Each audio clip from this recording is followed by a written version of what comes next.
OK. Bonjour Ralph! Hey, salut Yann, comment ça va? Ça va toi?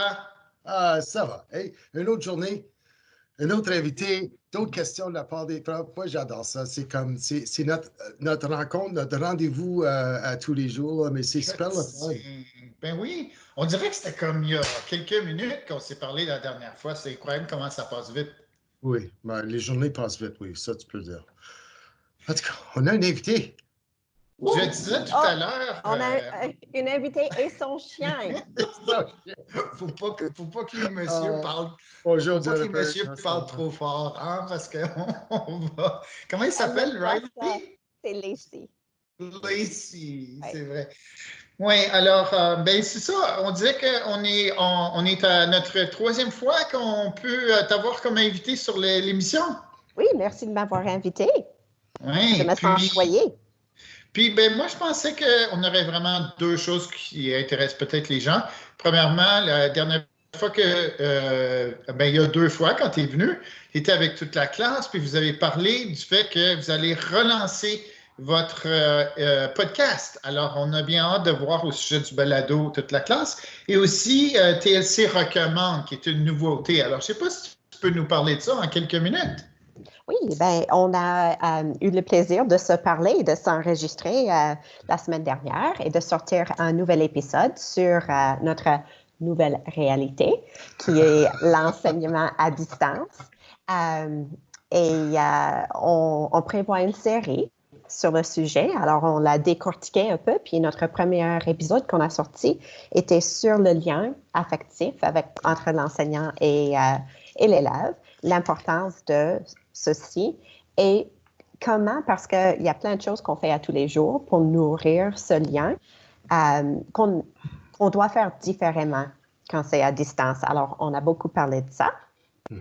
Et tu as mentionné aussi toute la classe recommande, qui est Mhm. un nouvel outil qui a un côté visuel aussi, parce que une des affaires, un des éléments les plus importants de l'enseignement à distance, ça peut pas être, tu peux pas prendre ce que tu fais en salle de classe puis le transposer devant ton écran, devant ta caméra et faire exactement la même chose.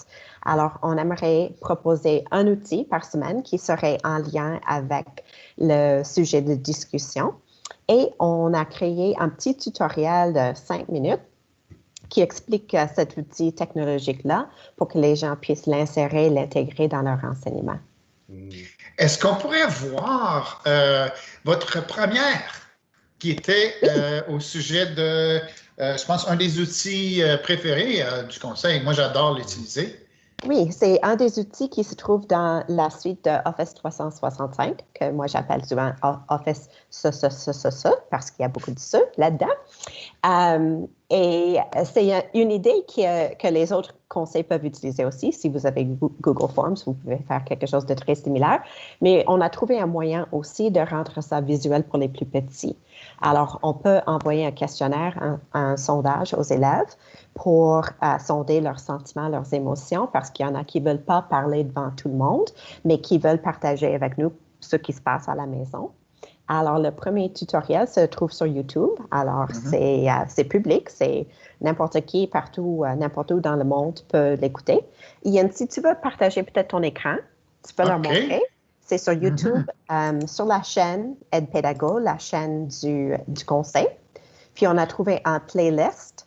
On Alors, a créé un n'importe playlist. qui, juste pour t'interrompre, Jennifer, n'importe qui va sur youtube.com, aide pédago, hein, sans aucune ponctuation, vous voyez ici, c'est comme ça qu'on peut accéder à la chaîne. Et à l'intérieur de la chaîne, ça c'est votre accueil. Là, la vidéo va partir, mais je vais l'interrompre. On a une belle petite vidéo d'introduction. Puis, tu disais, Jennifer, qu'on C'est a un nouveau playlist OK, nouveau playlist. qui s'appelle Toute la classe recommande. OK, puis je le vois Mhm. ici. Il est là tout de Mhm. suite.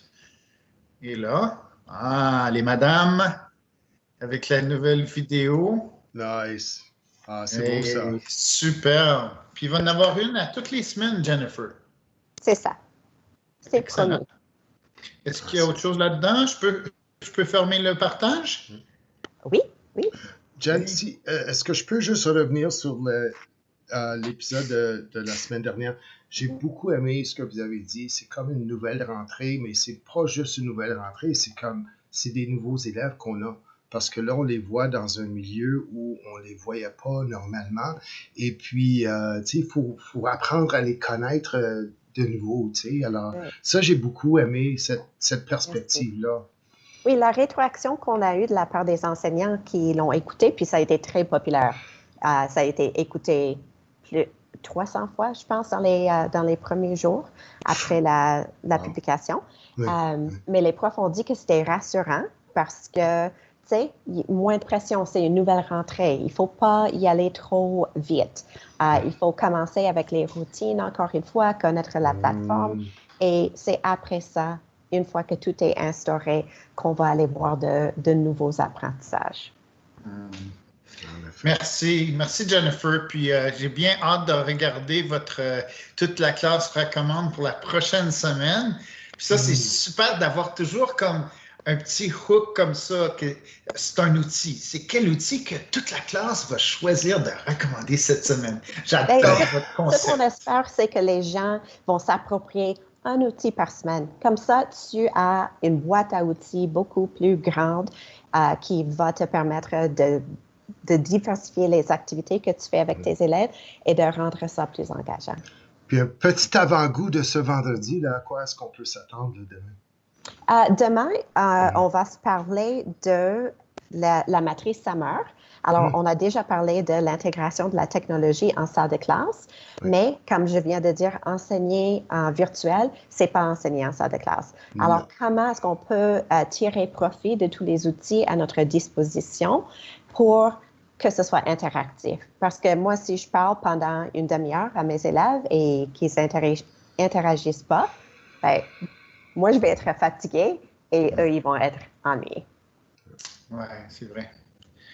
Merci beaucoup, Jennifer. Merci. À tu la reviendras prochaine. nous voir bientôt. Ben oui, j'espère. Bye. Bye. Non, moi, j'ai vraiment aimé cet épisode-là. Là. Oui, ça passait vite. J'en revenais pas comme que... Oh, oui. J'avais fini de l'écouter, puis c'était comme 32 minutes. Tu sais, je pense que c'était juste 32 minutes. Ça s'écoute très bien le week-end ou en soirée. Ouais. OK. Nouveauté Teams, Ron? Je pense que c'est à ton tour de nous dévoiler une petite nouveauté. La nouvelle petite goutte, là, avec notre compte-goutte, on donne des choses un petit peu à la fois. Oui, quelque chose qui s'en vient qu'on n'avait pas vraiment anticipé, mais que ça serait vraiment le bienvenu, là, c'est l'option de pouvoir, après une réunion, télécharger la liste de tous les participants de la réunion avec l'heure qu'ils sont arrivés et l'heure qu'ils ont quitté la réunion. Alors, ça va aider les profs à regarder un petit peu les données de l'engagement des élèves. C'est pas vraiment pour prendre des présences, mais c'est pour dire, OK, quand les élèves, est-ce qu'ils ont hâte? Est-ce qu'ils arrivent tôt? Est-ce qu'ils restent jusqu'à la fin? Est-ce que, tu sais, donc c'est bien, ça nous donne de la rétroaction sur la réunion là, qu'on a besoin de savoir. Fin avril, c'est ça? Oui, ça c'est fin avril, c'est déjà à l'horaire, donc on attend ça. Hier, on avait parlé de la fonction lever la main, là, ça s'en vient en même temps, dans le même, je pense, dans la même mise à jour. Une autre nouveauté qui, c'est pas nouveau, mais c'est nouveau pour nous. C'est des canaux privés. Alors, je vais juste parler un petit peu de ça pour donner aux profs l'idée de qu'est-ce que c'est, qu'est-ce que ça peut faire et tout ça. Donc, je partage mon écran. Je vais rentrer dans Teams, dans mon équipe ici. Et puis, donc, ça, c'est ma classe fictive là, de français. Ouais. Là-dedans, j'ai le canal général qui vient avec tous les Teams qu'on crée. Mais j'ai un canal masqué ici. Je vais juste ouvrir pour vous montrer ce que c'est. C'est un canal privé. Alors, vous voyez, il y a un petit cadenas à côté. Ce que ça veut dire, normalement, n'importe quel prof peut ajouter des canaux dans son Teams. Okay? Tu peux ajouter un canal pour ci, un canal pour ça, lecture, écriture, français, mathématiques, comme tu peux. Ça ici, c'est un canal où, puis dans tous ces canaux-là que le prof a créés, là, tout le monde est dedans. Ça, dans un canal privé, c'est un canal où il y a seulement peut-être un élève ou quelques élèves qui ont le même besoin, ou un élève qui a un PEI ou qui a des difficultés ou des problématiques que d'autres élèves n'ont pas, à l'intérieur de sa propre classe, peut avoir un canal privé pour lui, pour elle, et pour les adultes qui travaillent auprès de cet élève-là. Alors, ça peut être l'enseignant ressources ED, ça peut être un éducateur spécialisé, aide enseignant, etc. Et dans ce canal-là, c'est vraiment très semblable au canal principal, dans le sens qu'on peut avoir une conversation ici avec l'élève, entre l'élève et les adultes qui sont membres de ce canal-là.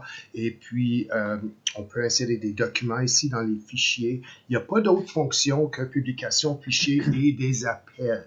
Alors, tu sais, la semaine dernière, on parlait des appels à vidéo avec les élèves. Mais dans un canal privé ici, il n'y a vraiment aucune possibilité que cet appel-là va être interrompu par un autre élève qui voit le lien, qui clique dessus. Parce que vraiment, dans ce canal-là, c'est seulement l'enseignant titulaire, les quelques intervenants qui travaillent avec l'élève et l'élève qui sont là-dedans. Il y a personne alors, comme pour le lien n'est pas comme public là, pour que tout le monde puisse le voir. Le problème que ça règle, c'est justement le fait que tous les canaux contiennent les mêmes membres d'équipe que l'équipe, comme telle. Oui. Ouais. Oui. OK. Et puis, l'autre, il y a une dernière chose, selon les questions que j'ai reçues, là, puis je sais qu'on n'a pas beaucoup de temps, mais juste pour répondre à cette question-là, les gens demandent, après ma réunion, j'avais une fenêtre de clavardage là, sur le côté, puis après la réunion, où est-ce que ça s'en va, ce clavardage-là? Alors, j'ai deux réponses possibles. Si c'est seulement un appel, comme moi, je t'appelle directement, je peux appeler d'autres profs et tout ça, ça va être dans les conversations. Il y a ce bouton ici de conversation, donc tout le chat, le clavardage que j'ai eu dans mes réunions sont là. Si, par contre, c'est une réunion planifiée, j'ai envoyé l'invitation, il y a plein de monde qui ont accepté l'invitation et tout ça. C'était sur le calendrier. Où est-ce que je vais trouver ça, le clavardage? Alors, je vais prendre l'exemple j'avais une réunion ici le 14. C'est celui-là? Oui. Non, c'est pas celui-là. Ça, c'était un Skype.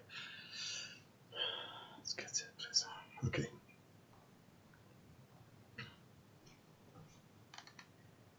Ah, ici. Donc ça, c'est une réunion, une formation que j'ai donnée mardi dernier.